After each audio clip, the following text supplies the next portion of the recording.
Hey everyone, and welcome to another installment of Tom's World. In today's video, we are along the Delaware River here at the Glen Foerd estate.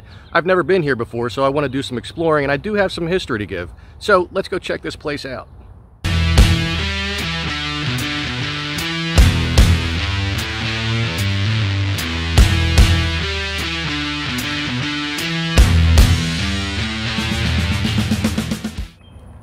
So just off of where you park when you come in here, there's this building here. I'm not sure what it is. As I said, I've never been here before, and while I did do my history research of the place, it didn't really go into detail about the layout of what's here now, because I know since its first creation a long time ago, they've added on and they've added new buildings and they've changed buildings, so I'm not really sure what this is for. Obviously, they almost look like big garage doors, but they're not. I mean, maybe that one in the middle is. I don't know, maybe the one on the side is too. It's kind of hard to tell. And it's got a door way up there, so I don't know. I'm not even going to pretend I know these things. We got some, looks like grapevines growing along these little ropes here. And they're doing some beekeeping in there as well. You can see beyond the fence. And there are an awful lot of bees and stuff flying around. There's a little house over there. And I'm sure that at one point, some of these houses were like the servants' quarters and things like that. And there is I didn't even notice it until I was walking by. There's like a tower right down there. Not sure what that is, but I think we're allowed to get closer to it. So I'm gonna cut through this field here and see what we can see. I really wish that they had signs around to tell you what each thing was.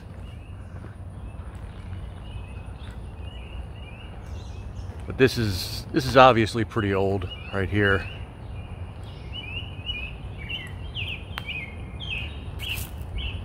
And once again, I'm realizing that I forgot my cheat sheet with all the little facts that I learned this morning. So I'm gonna have to go back to the car for that.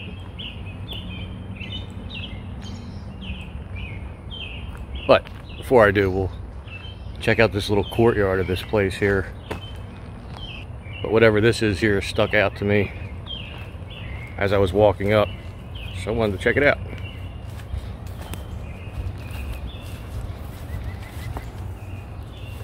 You can see the Delaware River out that way.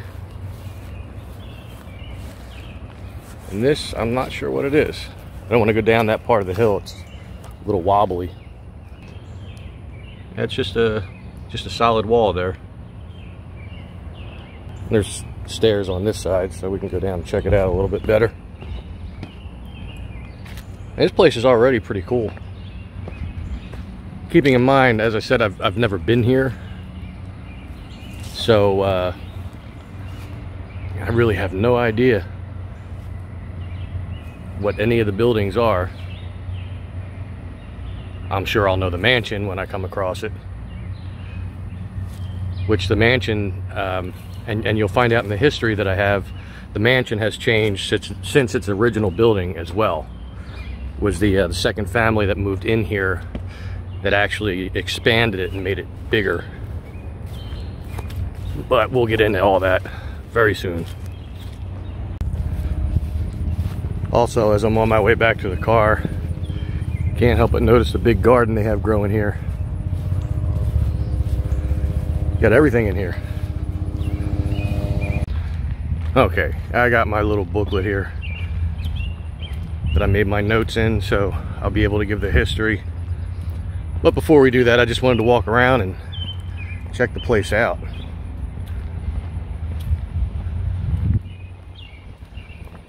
Some buildings over there. I don't know if they're part of the property or not. Look like private residence. Oh, there is some signs. It says the cottage for that little house that I saw the first time. Private residence, so we will leave that alone. Now, decisions. Do I go left? Do I go straight? I think I'll go straight because that might be the mansion ahead of us. I can't really see because of the tree cover, but we'll check it out. See, now on the sign for this place, as I was coming down, it said Visitor Center. But it looks pretty big to me.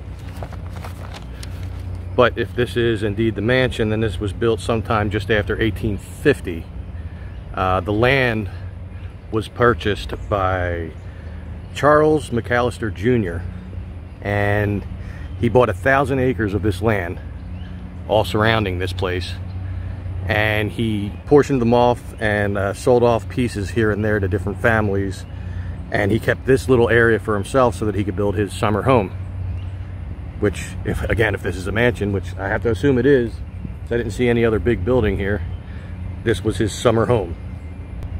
It states that when he was building his summer home, that he built a 3-story riverfront house and called it Glengarry or Glengarry. I'm not sure how to pronounce that. It's of Scottish descent, which is why he named it that. That was where his ancestors had come from. And in addition to the mansion, the estate consisted of a stone gas house, an ice house, a Gothic style gatehouse, a 60-foot stone water tower, which is probably that tower that we saw over there, and 5 large greenhouses, as well as other structures. Apparently they hosted many gala-type events here, which were attended by heads of state and other dignitaries. He died in 1873, after which his daughter Lily continued to live here at the estate until her death in 1891. So after Lily's death in 1895, the mansion was purchased by Robert and Caroline Foerderer, F-O-E-R-D-E-R-E-R, who made their fortune in manufacturing kidskin leather products, which were predominantly like gloves, like a real thin layer of leather, real petite, or, well, not petite, but thin. They did extensive renovations to the mansion, enlarging it and adding many additions, including a carriage house, a garden house, and converting the old gas house into a boathouse. Robert then changed the name of the estate from Glengarry or Glengarry to Glen Foerd. That way it represented the name that it had, plus a portion of his last name as well. He just took off the E-R-E-R.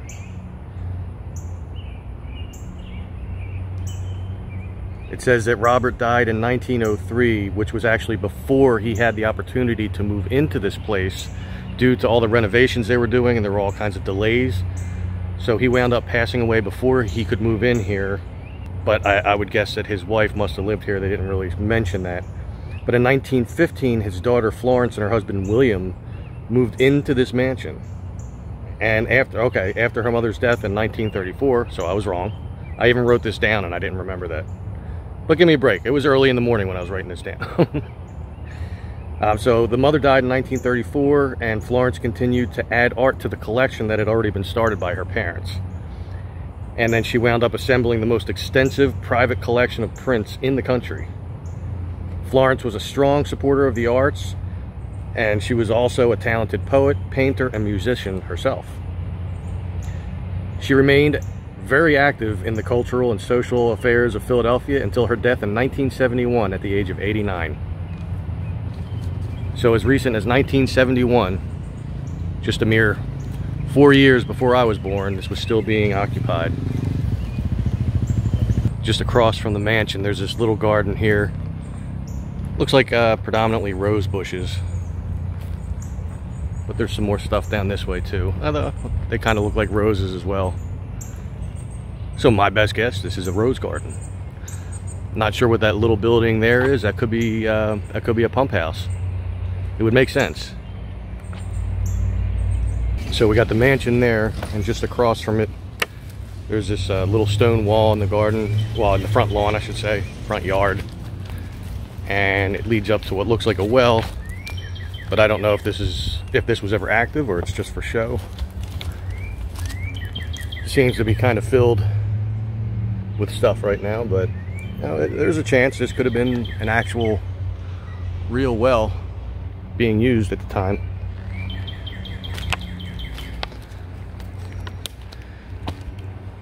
A little statue of a deer here.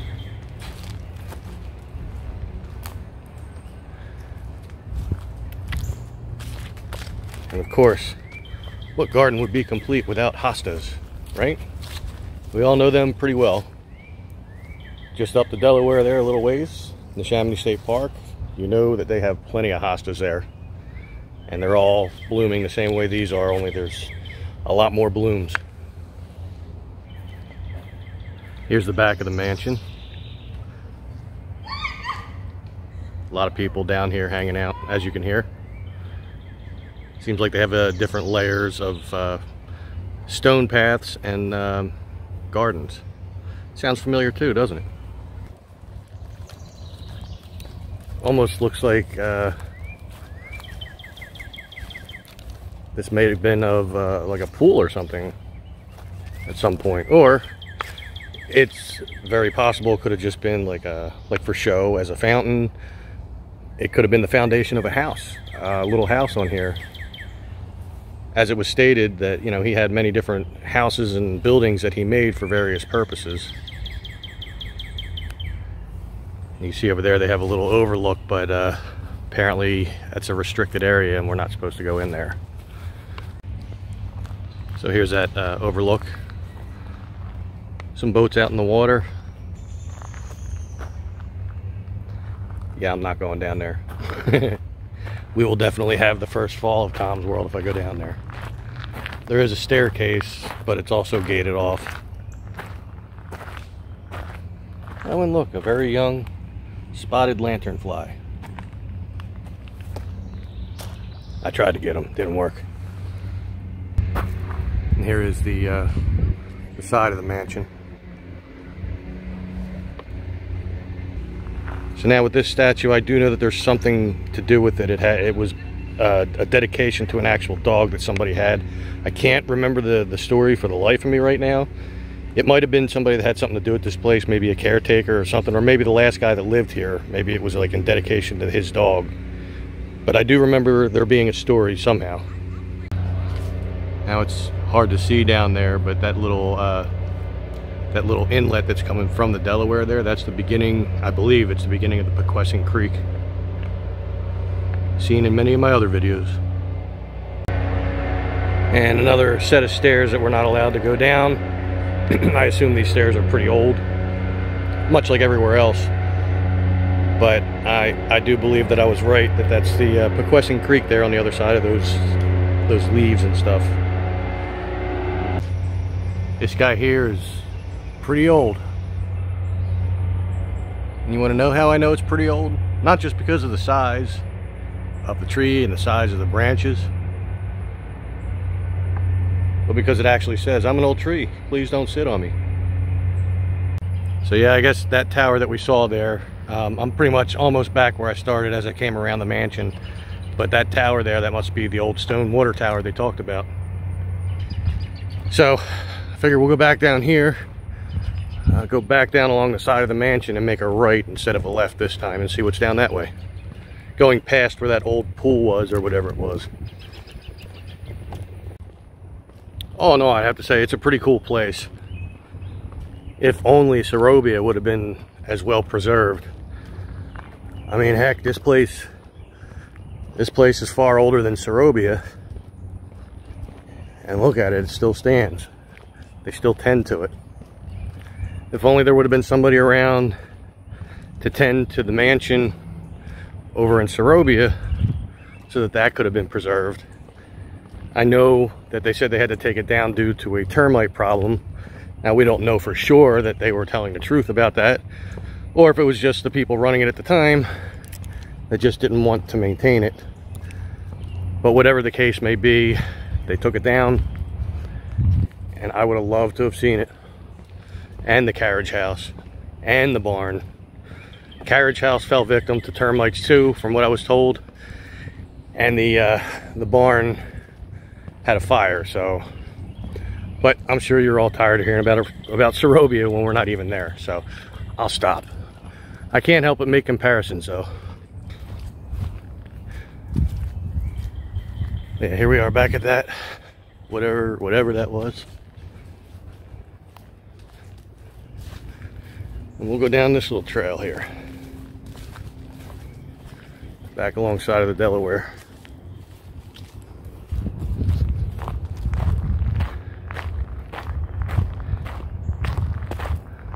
some big old trees.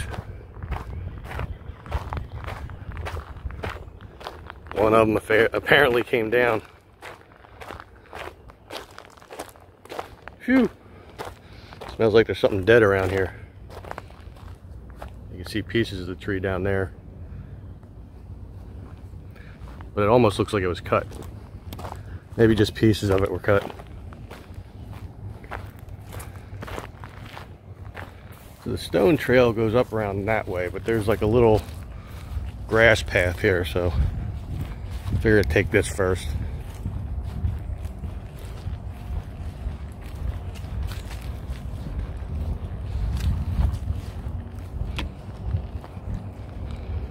Doesn't really go anywhere, huh? Looks like some bamboo growing over there. There is a little trail that goes into this wooded area, but if it's too thickly wooded, I'm not going in there. It's hot enough as it is. Yeah. And now that just turns into like a deer path there anyway. Oh well. Path that leads back out to the gravel path. We'll take that and see where that goes. But hopefully, once you've heard the history, hopefully you got to learn something new and cool. I know I did just in doing this research this morning. This was like a impromptu kind of visit, as much of my visits are. Oh, doesn't go very far at all. Leads out to a paved path, which is just on the other side of that rose garden. We'll walk along this path and see where it goes. Was just walking by this tree and I saw this. Apparently this tree it was planted 1987.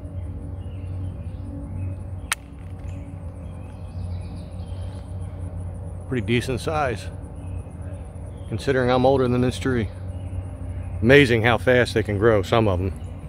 Some of them have like a real slow grow, but a lot of them can grow up pretty tall, pretty quick.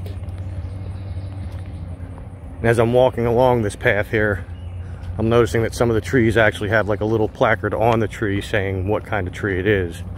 Most of them say white pine. And now I know what that garden was that had all the veggies in it.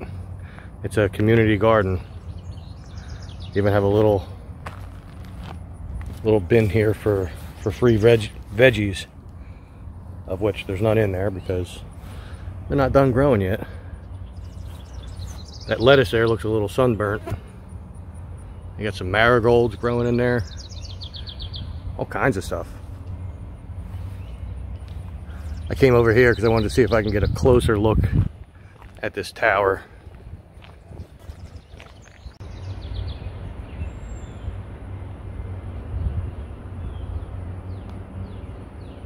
It's pretty cool. And you could see where that little building was added on after the tower, the different types of stones they used.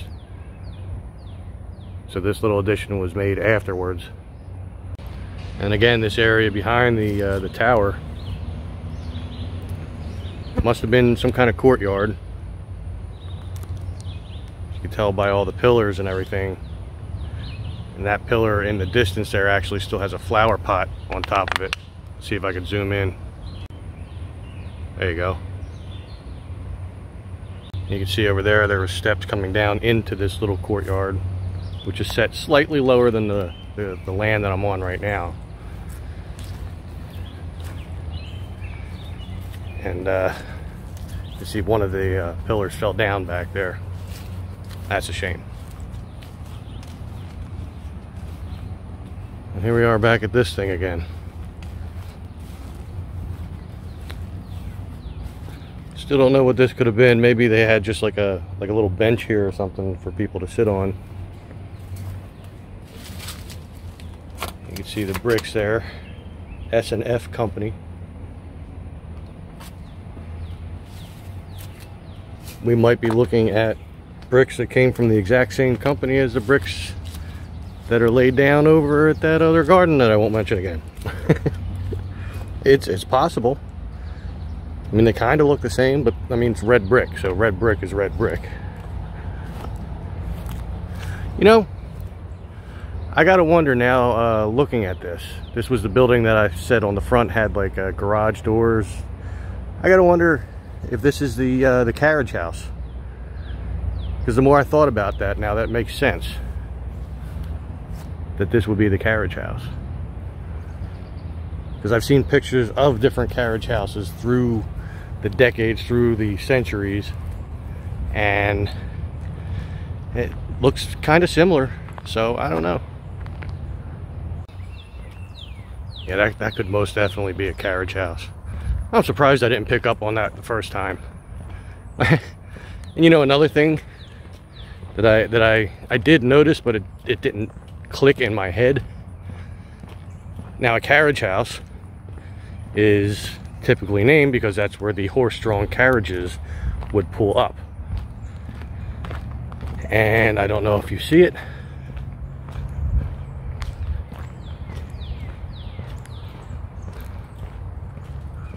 But there is the head of a horse up there. So duh, Tom, it's got to be the carriage house. And then down that way is the exit. So yeah, I guess there's not much more to see.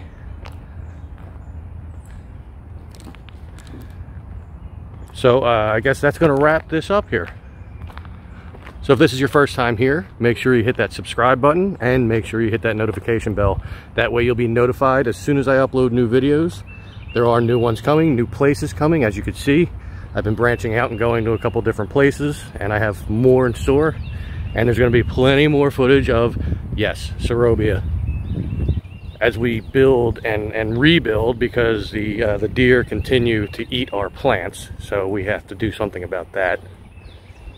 So anyway, as I was saying, please do make sure you subscribe, hit that notification bell, and make sure you give this video a big thumbs up.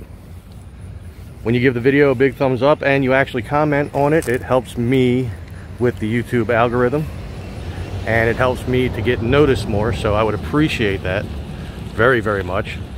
If I have forgotten anything, or I missed some details, or I got something wrong about this place, please do feel free to let me know in the comments as well.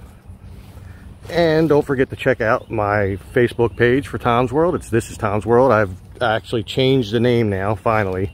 So you can find it at facebook.com/This Is Tom's World. All one word, no punctuation, no spaces. And yeah, I guess with that, I'm going to get out of here. Make sure you stay safe, stay healthy, and take care.